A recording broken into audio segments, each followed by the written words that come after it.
In this exercise, we visit a local cemetery, we find veteran headstones, and then we analyze what the stone itself can tell us. So here we are in a local cemetery, and behind me you'll see that we have a wide variety of headstone types. This is typical of most historic cemeteries. You have granite markers, marble, you have slate, you have soapstone, and behind me you'll see a wide variety of shapes. You've got curved markers, you have obelisks, you have three-dimensional crosses. None of these are the stones that we're looking for. This is what you're looking for in terms of a typical veteran's headstone. White marble, a curved top, a couple feet high, and you'll know if you found it because they have a very standard inscription. At the top in the circle, usually you're going to have a cross or a Star of David. This one has the Masonic symbol. Afterwards you have the person's name, you have the regiment that they served in and where they're from, in this case Virginia. Then you have background information about which unit or regiment or division they served in. For this individual, who is a World War I veteran, he served in the US Navy.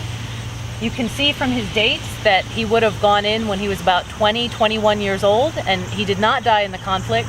He died many decades later in 1963. And the last inscription at the bottom, which is actually a little unusual, they added on and said that he was the husband of Cora E. Morris, and that's his wife. She's next to him.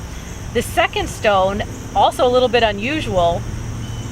Spouses, especially in the early 20th century, did not normally merit their own stone, or at least not a veteran stone, but in this case, Cora Elsie Sanford has her own stone. She has the more typical motif, the cross, and then she has her own inscription, a devoted wife, mother, and grandmother.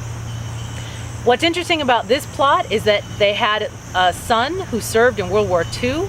So one of the other stones, which shows us change over time because it's going to be a bronze plaque inset in granite. And this one is for Walter Sanford Jr., and he served in the US Air Forces in World War II.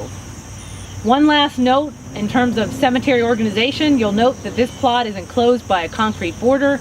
If you look really carefully, you can see that it is inscribed with the surname Morris.